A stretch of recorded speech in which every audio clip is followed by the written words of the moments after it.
이번 주 우리에게 주신 하나님 말씀 보도록 하겠습니다. 함께 보실 말씀은 히브리서 11장 21절입니다. 히브리서 11장 21절입니다. 우리 말씀을 함께 같이 읽을 텐데요. 밖에서 들리는 우리 어린아이의 목소리보다 더 크게 우리 같이 한 목소리로 읽도록 하겠습니다. 시작! 믿음으로 야곱은 죽을 때에 요셉의 각 아들에게 축복하고 그 지팡이 머리에 의지하여 경배하였으며 아멘. 아멘. 이 시간 간절히 소망하기는 저와 여러분들이 붙들고 있는 그 영광의 면류관을 예수 그리스도 발 앞에 내려두고 우리 주께서 인도하시는 대로 그 심령의 변화가 일어날 수 있기를 주님의 이름으로 간절히 축복합니다. 권력의 법칙이라는 책을 통하여 밀리언셀러 작가에 오른 로버트 그린이라는 분이 계십니다. 몇 년 뒤 이렇게 후속편으로 출간한 인간 본성의 법칙이라는 책으로 또 대중들에게 많은 사랑을 받으셨는데 900페이지가 달하는 그 방대한 양의 내용을 한 문장으로 정리하자면 그 전제 조건은 다음과 같아요. 인간은 변하지 않는다입니다. 인간은 변하지 않는다. 과거와 비교했을 때 우리 물질 문명은 나날이 발전하고 삶은 윤택해졌으며 더 편리한 세상이 도래한 것 같지만 그 시간의 흐름을 역행하여 유일하게 변하지 않는 한 존재가 있으니 그것은 바로 인간이라는 것입니다. 인간. 그래서 그는 인간 본성의 법칙이라는 책을 통하여 첫 번째로 사람이 얼마나 변하기 어려운 존재인지를 설명하고 두 번째로는 그 인간을 카테고리별로 분류하여 그 사람의 성향과 행동 방식과 사고 방식을 이렇게 나누며 마지막 세 번째로는 그 분류된 유형의 사람을 어떻게 상대해야 하는가 이 지점에 관하여 가르침을 전하고 있다는 것입니다. 즉 사람은 변하지 않는 존재이기 때문에 어떠한 큰 변화를 기대하기보다는 그 변하지 않는 고유한 객체 그 존재에 맞춰서 그 존재의 성향과 기질과 성품과 처한 상황에 맞춰서 대응하는 것 그것이 지혜로운 인간관계다. 그는 그렇게 말하고 있어요. 생각해 보면 꼭 틀린 말은 아닌 것 같아요. 우리 대한민국 속담 중에 3살 벌은 여든 간다 이러한 말도 있고 또 사람은 고쳐서 쓰는 것이 아니다 이러한 말이 있듯이 어느 누군가에게 드라마틱한 변화를 기대하기보다는 그저 그 상대방의 형편과 조건과 상황에 맞춰서 대응하는 것 이것이 어쩌면 지혜로운 인간관계라 여겨지기 때문입니다. 그래서 우리 결혼을 앞둔 신혼부부들에게 우리 어르신들이 몇 마디 이렇게 덕담을 건넬 때면 어떠한 말씀을 많이 하십니까? 이런 말씀하시지 않습니까?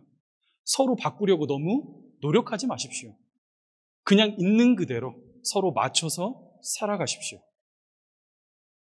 장구한 세월 동안 부부라는 하나의 이름으로 함께 호흡을 맞춰온 그 노년의 인생에게서 흘러나오는 주옥 같은 지혜인 것이죠. 사람은 변하지 않는다는 것입니다. 주 안에 사랑하는 여러분, 그러나 성경이 저와 여러분들을 향하여 그 죄인들을 향하여 바라보는 그 시선의 초점이란 과연 무엇인가? 사람은 변할 수 있다는 것입니다. 사람은 변할 수 있다. 끝을 모르는 자기 사랑, 자아 실현, 물질을 향한 집착, 성공을 향한 갈망, 이처럼 죄된 인간의 본성 가운데 기인하는 사람의 어리석음과 그 연약함은요, 반드시 예수 그리스도 안에서 그 복음 안에서 다루어지고 다듬어져야 할 변화의 대상이라는 거예요. 그 증거로서 성경에 등장하고 있는 많은 인물들의 삶을 여러분 한번 들여다보십시오. 성경에 얼마나 주옥 같은 많은 성경의 인물들이 소개되고 있습니까? 그렇죠? 그들은 모두 서로 각기 다른 시대, 각기 다른 문화, 각기 다른 세상, 각기 다른 환경 가운데 놓여 이 땅을 살았습니다. 그 안에는 베드로와 같이 다혈질적인 기질을 가진 사람도 있었고 기드온과 이사야처럼 내성적인 기질의 사람도 있었습니다. 삭개오처럼 물질에 집착하는 인생도 있었고 또 바울처럼 명예, 성공, 출세 이런 것에 눈에 멀어버린 인생도 있었어요. 하지만 여러분, 우리가 그들의 삶을 들여다볼 때 결국 발견하게 되는 것은 과연 무엇입니까? 사람은 변하지 않는다. 사람은 고쳐 쓰는 것이 아니다. 3살 버릇 여든간다. 이렇게 주장하는 이 세상의 통념과 그 시선을 정면으로 반박하며 아니다. 사람은 변할 수 있다.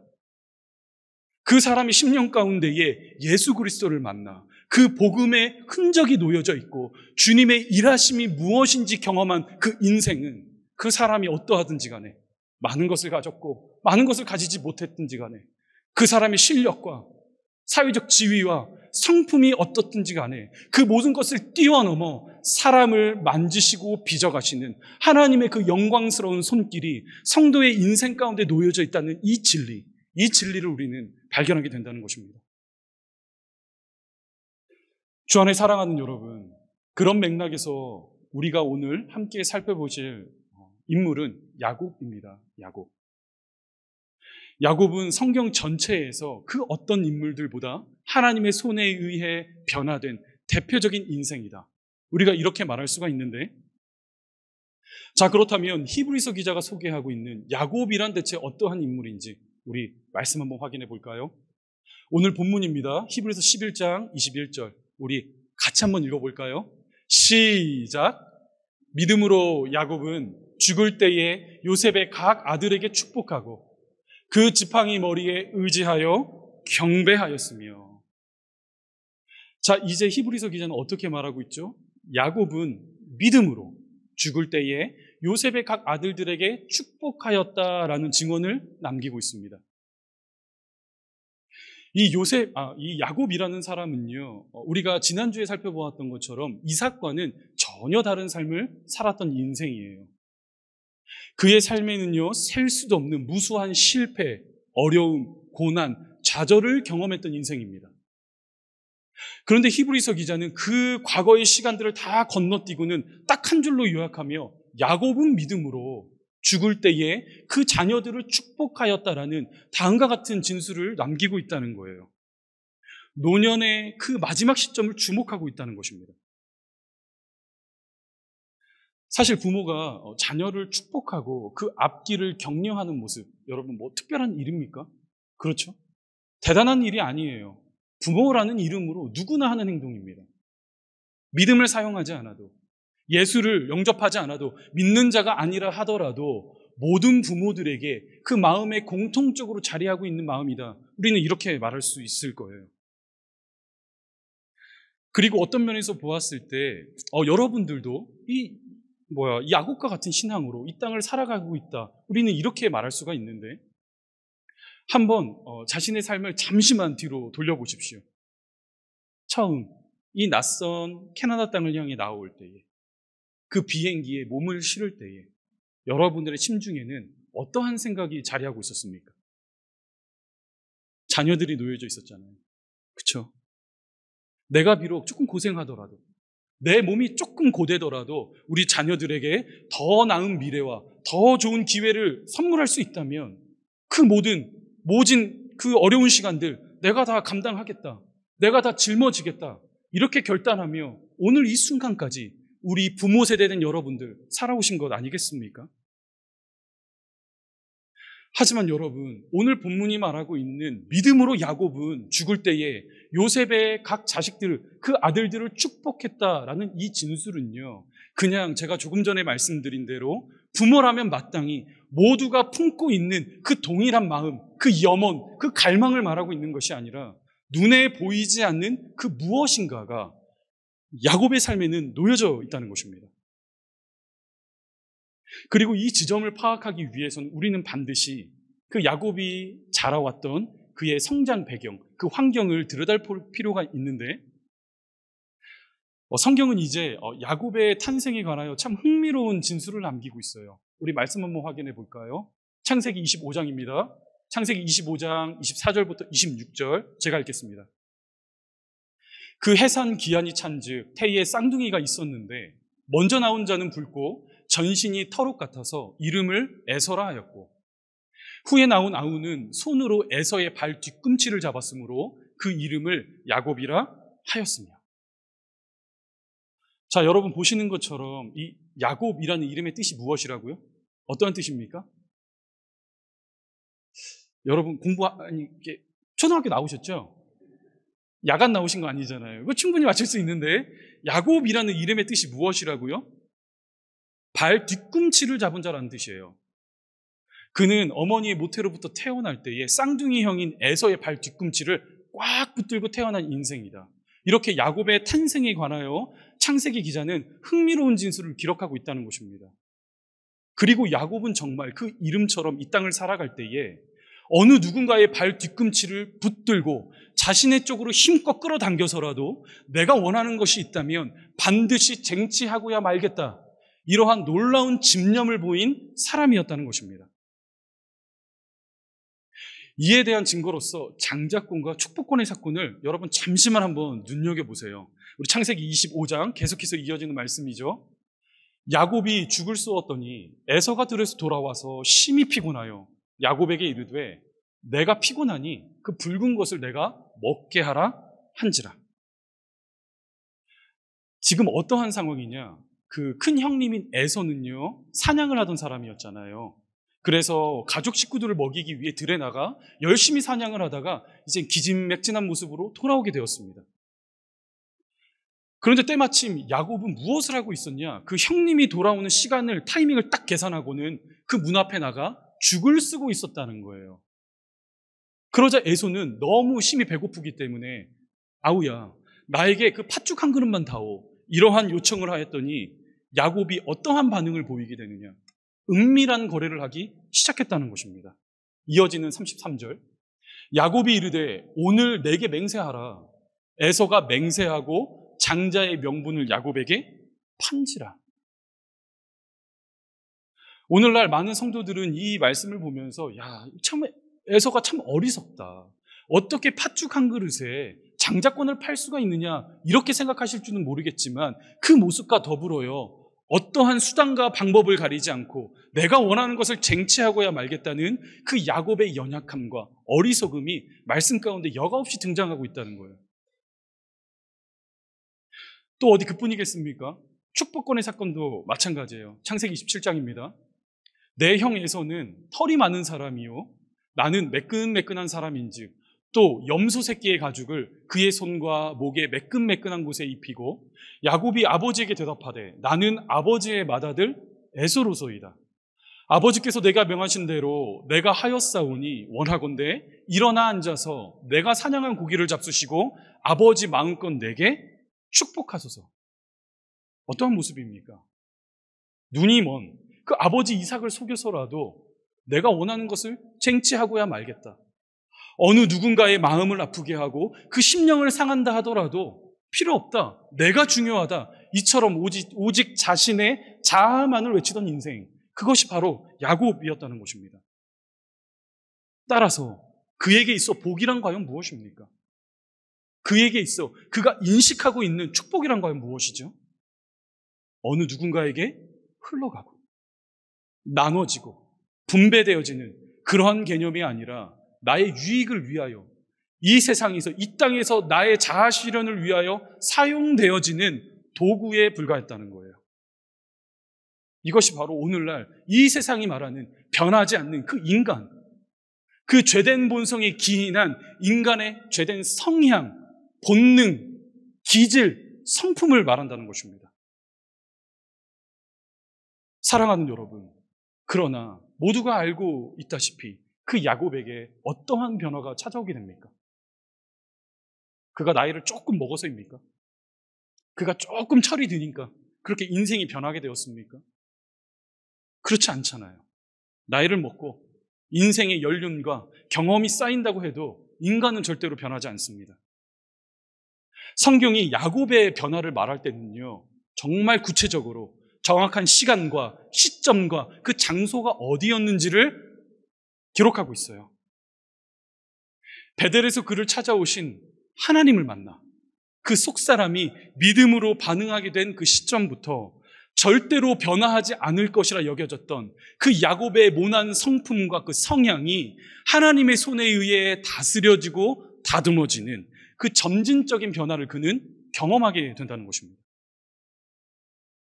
주 안에 사랑하는 여러분, 이것이 바로 기독교가 말하는, 그리고 특별히 장로교가 말하는 성화입니다. 성화의 교리.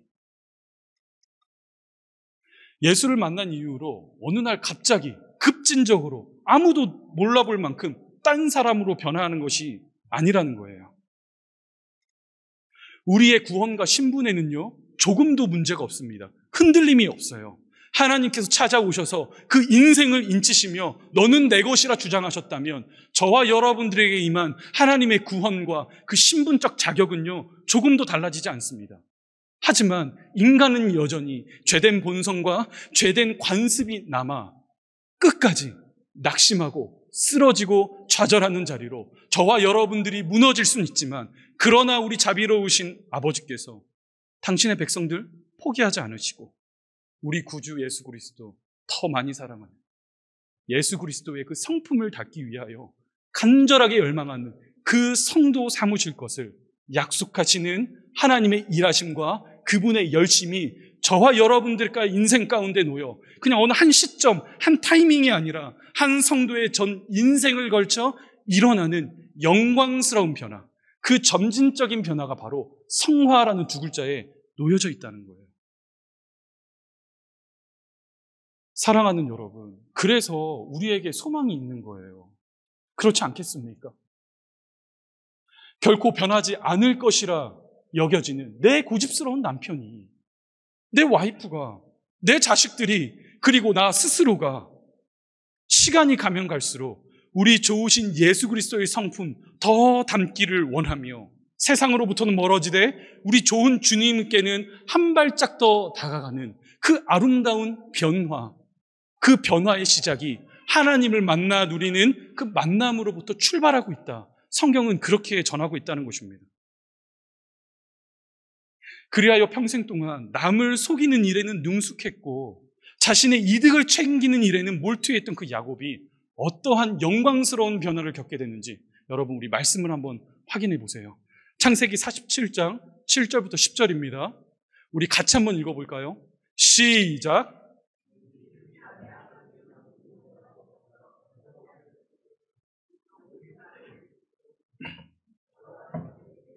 내 나이가 얼마냐? 야곱이 바로에게 아뢰되 내 나그네 길의 세월이 130년이니이다.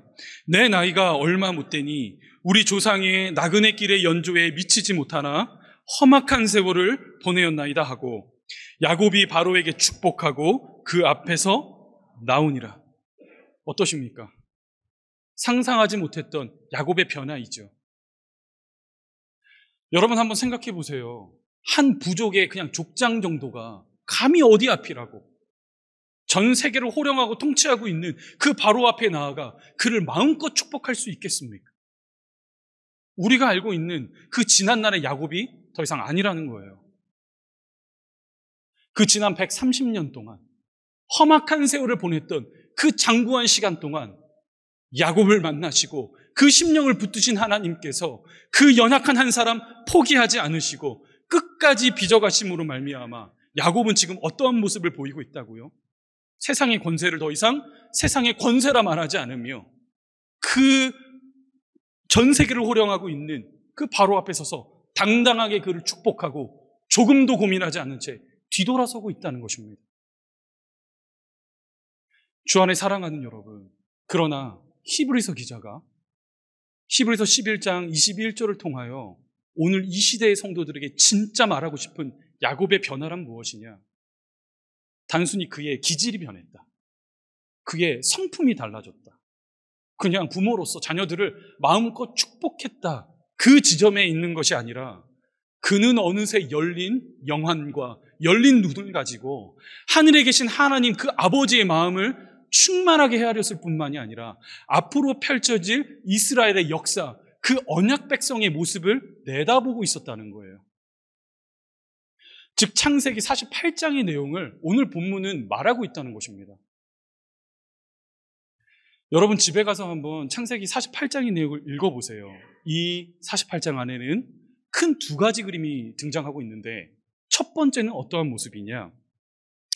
야곱이요, 이제 요셉의 두 아들 있죠. 므낫세와 에브라임을 자신의 아들로 입양하는 결정을 내리게 됩니다.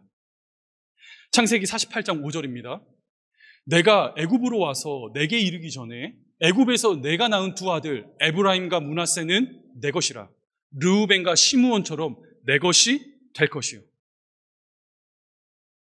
어떤 모습을 말하는 것이냐? 굉장히 영광스러운 모습이에요. 이제 출애굽기를 지나 이스라엘 백성들이 약속의 땅에 들어가게 되지 않습니까? 그러면 그곳에서 땅 분배를 하게 됐는데 참 이상한 것은요, 요셉 지파라는 이름은 등장하지 않아요.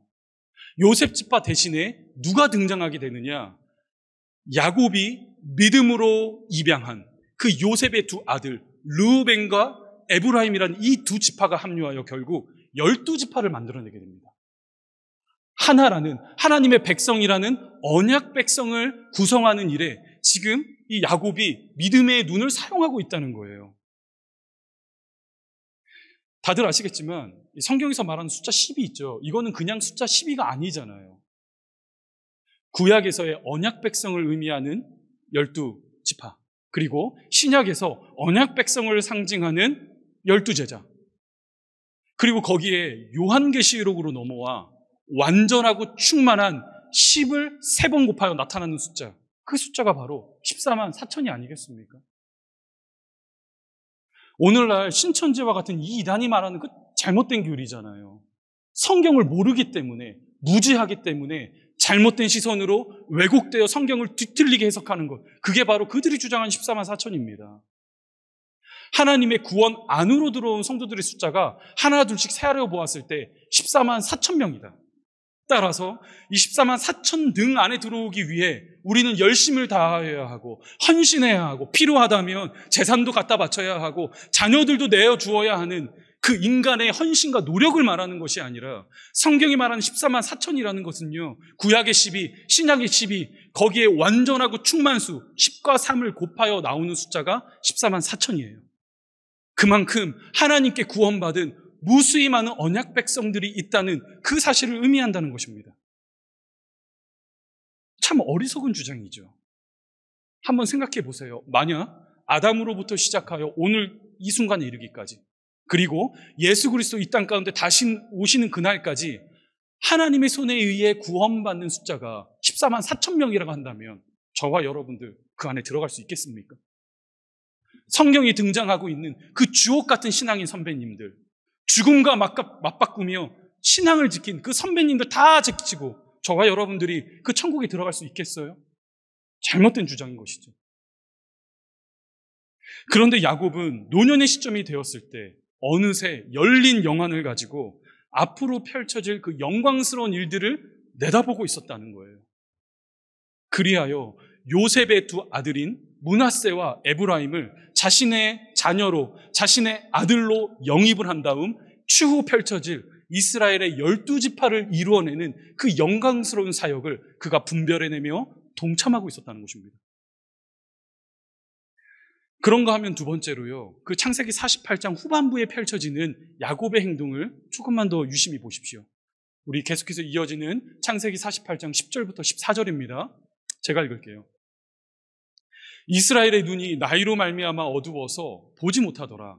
요셉이 두 아들을 이끌고 아버지 앞으로 나아가니 오른손으로는 에브라임을 이스라엘의 왼손을 향하게 하고 왼손으로는 므낫세를 이스라엘의 오른손으로 향하게 하여 이끌어 나아가매 이스라엘이 오른손을 펴서 차남 에브라임의 머리에 얹고 왼손을 펴서 므낫세의 머리에 얹으니 므낫세는 장자라도 팔을 엇바꾸어 얹었더라.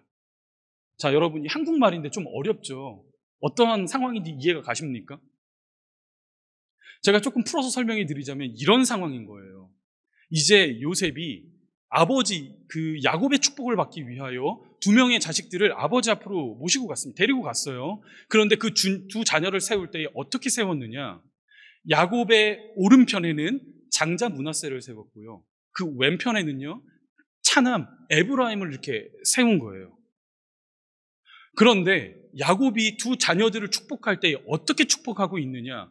오른손으로 팔을 엇바꾸어 왼편에 서 있는 에브라임 머리에, 그리고 왼손으로는 오른편에 서 있는 장자 그 므낫세의 머리에 손을 얹고는 그들을 축복하고 있는 모습을 지금 설명하고 있는 것입니다. 그러자 이 모습에 요셉이 불편함을 느껴요. 그리고는 이렇게 대답합니다. 이어지는 17절부터 18절. 요셉이 그 아버지가 오른손을 에브라임의 머리에 얹은 것을 보고 기뻐하지 아니하여 아버지의 손을 들어 에브라임의 머리에서 므낫세의 머리로 옮기고자 하여 그의 아버지에게 이르되 아버지여 그리 마옵소서 이는 장자이니 오른손을 그의 머리에 얹으소서 하였으나 그러자 이러한 요셉의 반응을 듣고는 아버지는 어떠한 반응을 보이게 되느냐. 이어지는 19절부터 20절 같이 한번 읽겠습니다. 시작. 그의 아버지가 허락하지 아니하며 이르되 나도 한다. 내 아들아 나도 한다. 그도 한 족속이 되며 그도 크게 되려니와 그의 아우가 그보다 큰 자가 되고 그의 자손이 여러 민족을 이루리라 하고 그날에 그들에게 축복하여 이르되 이스라엘이 너로 말미암아 축복하기를 하나님이 내게 에브라임 같고 므낫세 같게 하시리라 하며 에브라임을 므낫세보다 앞세 얻더라. 당시의 상황을 여러분들의 머릿속에 한번 재구성해 보세요. 지금 야곱에게 나아가 다음과 같은 청을 하고 있는 요셉, 어떤 사람입니까? 야곱의 자식 요셉, 어떤 사람이죠? 꿈꾸는 자잖아요. 꿈꾸는 자. 하나님께서 보여주신 환상을 통하여 비전을 세우고 자신뿐만이 아니라 그 애굽 전체를 인도해내고 있는 깨어있는 지성인, 그 지도자가 아니겠습니까? 요즘으로 따지자면 정말 출세한 사람일 뿐만이 아니라 그 신앙이 어지간히 좋은 그 신앙의 자식이었다는 거예요. 그런데 아버지요, 그렇게 하지 마십시오. 장남과 차남에게 오른손과 왼손을 펴서 상식적으로 그렇게 축복해 주십시오. 이렇게 요청하고 있는 그 요셉의 말 앞에 뭐라고 대답하고 있다고요? 나도 한다. 아들아, 나도 한다. 내가 지금 무슨 행동을 하고 있는지, 내가 지금 무슨 일을 하고 있는지 내가 안다. 이렇게 말하고 있다는 거예요. 자, 여러분, 그렇다면 야곱이 알고 있는 그 내용은 과연 무엇입니까?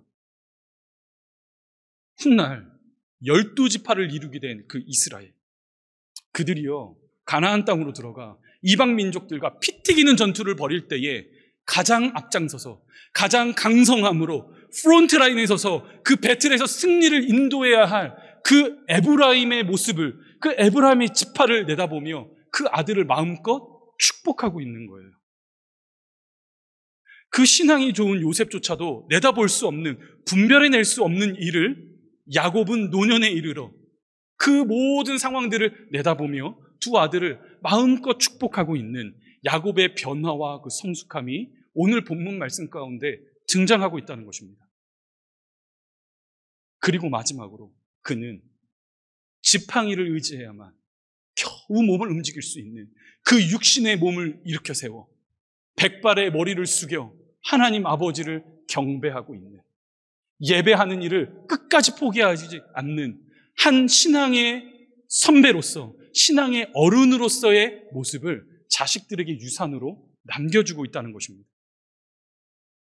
그리하여 히브리서 기자는 다음과 같은 야곱의 신앙을 한 문장으로 압축하여 이렇게 설명하고 있는 거예요. 오늘 본문입니다. 히브리서 11장 21절 같이 읽겠습니다. 시작.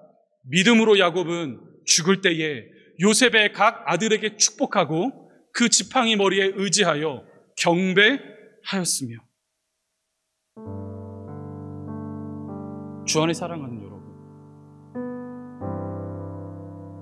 변하지 않는다, 달라지지 않는다 말하는 그 세상의 통념과 그 소리를 무시하고 저와 여러분들의 그 죄된 본성과 그 본능과 성품과 기질을 은혜로 넘어서는 인생, 하나도 헛되게 사용하지 않으시고 저와 여러분들의 전생애를 사용하셔서 하나님께서 만지셨던 그 변화의 흔적이 가득가득 묻어나는 인생. 저는 우리 캘거리 제자 삼는 교회 성도들의 삶에 다음과 같은 하나님의 만지심을 발견할 수 있기를 원합니다. 특별히 노년의 인생길을 걸어가고 계신 우리 신앙의 선배님들을 전심으로, 진심으로 머리 숙여 응원하고 축복합니다. 야곱처럼 깨달아지고 그 앞을 내다볼 수 있는 그 믿음의 영안이 열려 하나님께서 뜻하신 아버지의 마음을 헤아라 바르게 분별해낼 수 있는 그 지혜가 우리 노년의 성도님들의 삶 가운데 가득가득 담길 수 있기를 소망해요. 이 패역한 세대를 살아갈 때에 여러분들의 자녀들이 휘청휘청 대고 있을 때 이 교회에 속한 젊은 가정들, 그 부부들이 갈 바를 알지 못하여 방황하고 있을 때 비록 육신은 새하였고 그 싱그러움은 찾아볼 수 없고 내 자녀들이 다 장성했기 때문에 나에겐 힘이 없다, 나에겐 능력이 없다, 그들에게 내가 무슨 말을 하리요, 눈치나 봐야 하는 것, 그게 현재 나의 상황이 아닌가, 이렇게 주장하시며 하나님께 내가 모든 것을 맡겨드리겠다라는 그 편협하고 편리한 신앙이 아니라 두 팔을 교차시키는 것이죠. 그 아들의 뜻과 의지와 생각을 거스르며 아들아, 나도 안다. 사랑하는 아들아, 내가 지금 무슨 일을 하고 있는지, 내가 지금 무슨 행동을 하고 있는지 안다. 그러나 이것이 너희의 가정과 이 가문과 이 나라와 교회를 위한 하나님의 뜻이라면 나는 기꺼이 너를 끝까지 포기하지 않고 신앙으로 양육하며 훈육하겠다 말하는 그 아름다운 노년에 빛나는 그 신앙이 우리 장년 성도들에게 표시가 나기를 원해요. 사랑하는 여러분, 특별히 우리 젊은 가정들에게 요청합니다. 어린 아이들을 두고 있는 우리 30, 40대 가정들에게 요청해요. 자녀들의 신앙을 교회에만 맡겨두시면 안 돼요. 그냥 주일날 하고 이곳에 데리고 와서 그냥 예배 참석시키고 그냥 군목 공부하고, 여러분 그게 됩니까? 일주일 내내 말도 안 되는 이 패역한 세상의 문화 가운데에 우리 아이들 주일날 고작 1시간, 그 1시간을 가지고 어떻게 이겨낼 수 있겠습니까? 자녀들의 교육은요, 목회자가 하는 것이 아니에요. 교사들이 하는 것이 아니에요. 부모된 여러분들이 하는 거예요.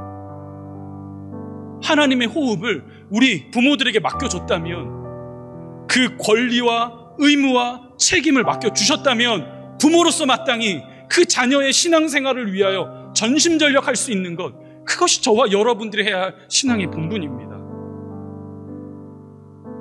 어떻게 교육해야 할까요? 우리는 다음 세대들을 위해 대체 무엇을 해야 할까요?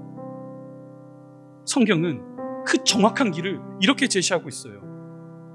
한평생 동안 살아왔던 그 나그네 인생길, 130년 동안 내가 험악한 세월을 살았나이다. 주저할 순간 많았고, 낙심할 순간들이 많았고, 모든 것을 포기해버릴 그 순간이 그의 인생 가운데 놓여져 있었지만 단 한순간도 포기하지 않고 주께서 부르신 그 부름의 상을 향해 나아가며 그 자녀가 성년이 되어서도, 결혼을 하여 가정을 꾸린 그 상황 속에서도 지팡이를 붙들고 일어나 그 쇠한 육신을 붙들고 일어나 주 앞에 머리를 숙여, 백발의 머리를 숙여 예배하고 있는 그 야곱의 신앙, 그 신앙이 오늘을 살아가는 저와 여러분들에게 필요하다는 이야기입니다. 그 신앙이 있어야 우리 다음 세대들에게도 소망이 있지 않겠습니까? 이 시간 간절히 소망하기는 주님의 은혜 때문에 우리 좋으신 아버지 마음 더 헤아리고 주신 믿음을 사용하여 앞으로 이 땅 가운데 벌어질, 이 교회 가운데 벌어질, 나의 가정 가운데 벌어질 그 일들을 신앙으로 아름답게 분별해내시는 우리 모든 사랑하는 권속들 될 수 있기를 주님의 이름으로 간절히 축복합니다.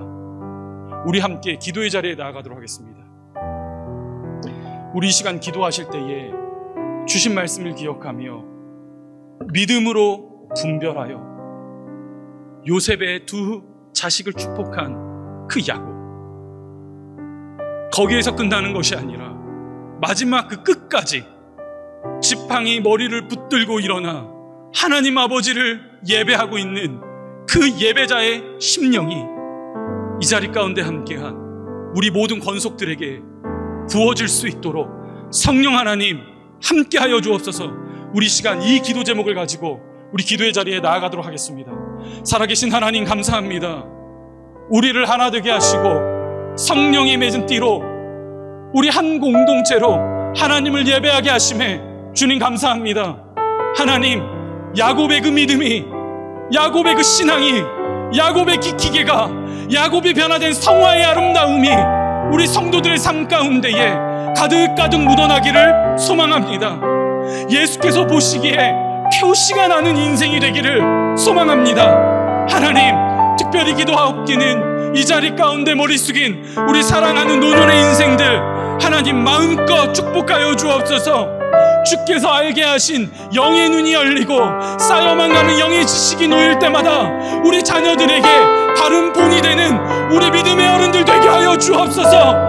끝까지 주께서 부르신 그 부름의 상을 향해 멈추지 않고 달려나가 침상머리를 붙들고 지팡이 머리를 붙들고 일어나 하나님께 머리를 숙여 예배하는 모든 예배자들 다 되게 하여 주옵소서. 하나님뿐만이 아니라 우리 어린 자녀들을 두고 교육하는 우리 젊은 세대들을 축복합니다. 하나님, 특별히 우리 30, 40대 가정들, 주께서 허락하신 그 자녀들을 바라볼 때에 내 것이라 주장하지 않게 하시며 하나님의 것이라 인정하는 하나님, 그런 가정들이 일어날 수 있도록 주님 축복하여 주옵소서. 또한 그 신앙의 앞날과 우리 자녀들의 신앙생활을 위하여 눈물로 기도할 뿐만이 아니라 그 미간과 손목에 표시를 새기며 앉으나 일어서나 하나님의 말씀을 가르치고 그 자녀들이 아름다운 믿음의 사대로 성장하는데 아버지, 우리 우리 어른들을 사용하여 주옵소서. 그 부모의 믿음을 사용하셔서 우리 자녀들이 훗날 휘청거릴 때에 그 인생이 낙심되어지고 넘어질 때마다 바라보고 달려갈 수 있는 신앙의 표대를 제시하게 하시고 그 모습을 통하여 이 나라, 이 민족, 이 교회가 하나님의 손에 아름답게 쓰임받는 복의 근원이 되는 주님의 도구가 될 수 있도록 하나님 복의 복을 더하여 주옵소서. 하나님, 그렇게 영광스러운 인생들이 이 자리 가운데 차고 넘치기를 원합니다.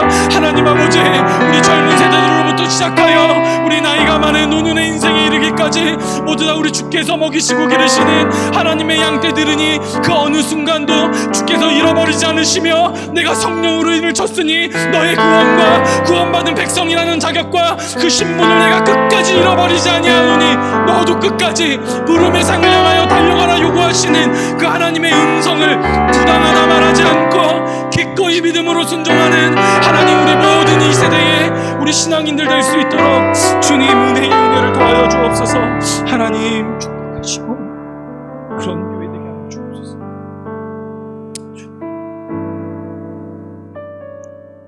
살아계신 하나님, 우리를 아버지의 혼이 놓인 하나님의 것, 천국 백성을 자녀라는 이름으로 양육하게 하심에 주님 감사합니다. 이 시간 회개합니다. 자녀가 나의 우상이었음을, 그를 두려워했음을, 부모로서 마땅히 주어진 영적 권세와 책임과 의무를 가지고 잘 양육하지 못했던 부모된 우리의 어리석음을 이 시간 회개합니다.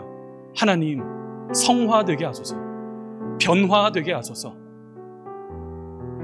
내 안에 있는 그 어떤 힘을 사용하는 것이 아니라 외부로부터 밀고 들어오는 강권적인 여호와 하나님의 능력으로 그 심령이 변하여 복의 근원이 되어 그 가정과 가문을 복되게 하는 그 노년의 영광스러움이 이 자리 가운데 함께한 모든 성도들의 심령과 삶 가운데 넘치도록 주께서 부어주시고 또 부어주옵소서.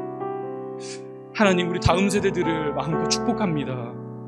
이 교회 가운데에 예수의 꿈과 비전을 먹고 자라가야 할 우리 아이들이 예배하고 있사오니 하나님, 그 아이들이 어디 있을지라도 주께서 그들의 행사와 범사를 지켜주시고 결국 침상머리를 붙들고 그 지팡이 머리를 의지하여 일어나 만군의 여호와 하나님께 경배하고 있는 그 부모의 신앙을 따라 끝까지 포기하지 않고 주저하지 않는 우리 믿음의 세대들 다 되게 하여 주옵소서.